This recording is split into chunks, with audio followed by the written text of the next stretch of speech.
He never properly went to school. And he propounds big theories about how Zimbabwe should be run, as if it is his own country.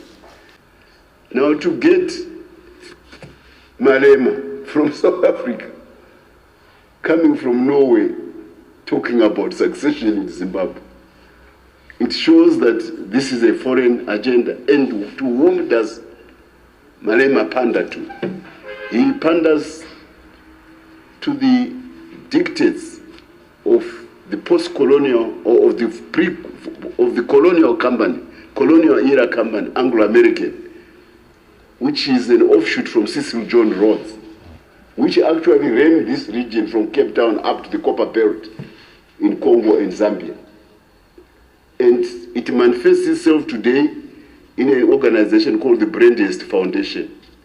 The Brandest Foundation is the one which authored Mumba of Zambia's document about the elections in Zimbabwe. This is the ilk from which Julius Malema emanates from. He posits as a pseudo-revolutionary and a cryptic intellectual. He never properly went to school. And he propounds big theories about how Zimbabwe should be run, as if it is his own country. At 43 years of age, he is no longer a youth. Who is he from South Africa to try to tell the youths of Zimbabwe who should be their ruler? Malema pakati papayama. Why? Because he is a friend of Kasukwere, who a few days ago was echoing the same sentiments with the youths of Zimbabwe. Zimbabwe must arise, must arise. He has just been in an election. He comes third for a party which broke away from the ANC several years ago. Third from Umkondo Sizwe's MK from Zuma, a party which is hardly 6 months. It's clear that his pseudo-revolutionary message within South Africa has reached a dead end. That's why he could be overtaken. That's why he never made it himself to become the president. So charity begins at home. If you are so good at leadership that you can give strictures to Zimbabwean youth, why not make it success your own homegrown right to power at Mashambanzo in Pretoria, in Tswane? He can't. So he suffers from the Rhodes syndrome. And a sick young man comes from Europe, lands in South Africa, diamonds are discovered, he ends up as the ruler of South Africa and builds an empire from South Africa, dreaming all the Cape to Cairo. These grandiose ideas about an interloping colonial are what shapes Malema's mind. He sees himself as the ruler of Zimbabwe. As if the people of Zimbabwe on their own are not enough to be ruling their country. We say to him, keep your dead hands out of Zimbabwe's affairs, Malema. Focus on trying to win a South African election first. That's why there are boundaries. That's why the Limpopo is a boundary between Zimbabwe and South Africa. She has no authority at all to be speaking about Zimbabwean politics. And these illusions and delusions of grandeur of being a latter-day African Cecil John Rhodes, straddling from Cape to Cairo. This time he wants to say from Cape to Harare. It won't happen. Our youths, I will speak about what they've done for this country later.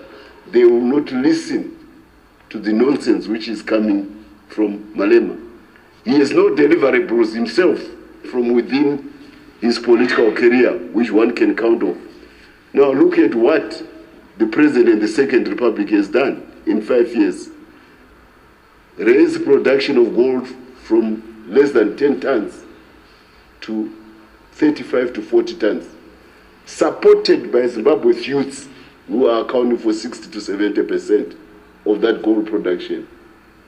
You know where they were last week, the youths of Zimbabwe and their organizations? They were at a Gold Association meeting in Shanghai. This is the foremost gold buying country of the world today. Maybe they compete with America. This is what Zimbabwean youth have now earned for themselves.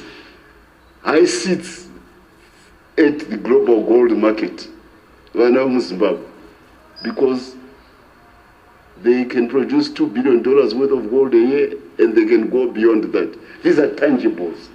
This is what is behind the activities of the Zimbabwean youth.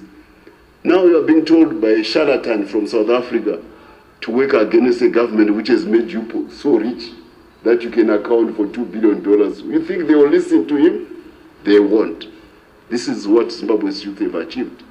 More than that, you may not know that Manise was built in record 18 months as a steel plant. 18 months. World-class technology grafted to young Zimbabweans. The structure which you see there is fabricated in Zimbabwe. Only the core technology came from China. The Chinese experts came, 400 of them. They taught 1,800 young Zimbabweans how to fabricate steel to build the superstructure which you see there.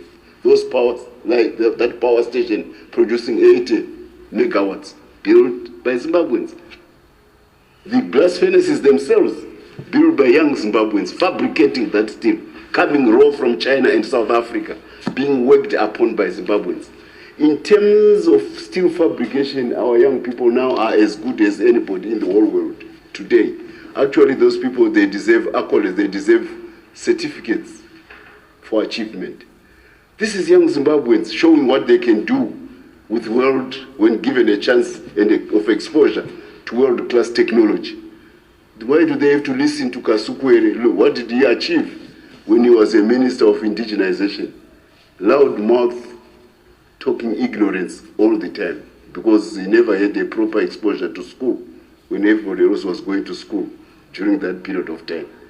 So his miseducation and the cryptic knowledge of Malema about school created this subversive combustion which makes them talk about things which are beyond their intellectual capabilities to grasp. Nobody will listen to them because Zimbabwe's youths are achievers. Look at what they are doing with the gold leaf of tobacco. $800 million every season. Satisfying the best cigarette makers in the whole world. That's why every March they all come to the tobacco auction floors in Zimbabwe. World-class tobacco production, Zimbabwe is #1. Who is doing it? Zimbabwe's youth. These things would not have been possible without the Zimbabwe revolution.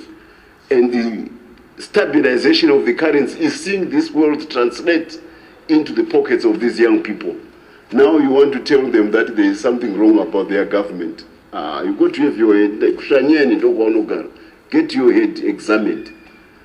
So the Zimbabwean youths, they are focused on progress and they see deliverables coming from our president. Obviously, when the Malemas start talking of succession and they are not members of the party and they are not Zimbabweans, it creates anxiety among these youth. So they develop a defensive attitude and they go for strong leadership. That's why they are saying the President Rambai Muripo, because we want to safeguard the wins which we are scoring right now. You have delivered wins. We see more of them coming. We want Rambai Muripo.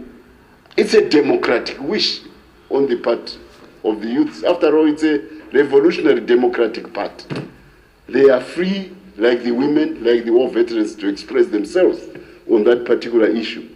You cannot say they should be stopped from debating, from expressing their intentions.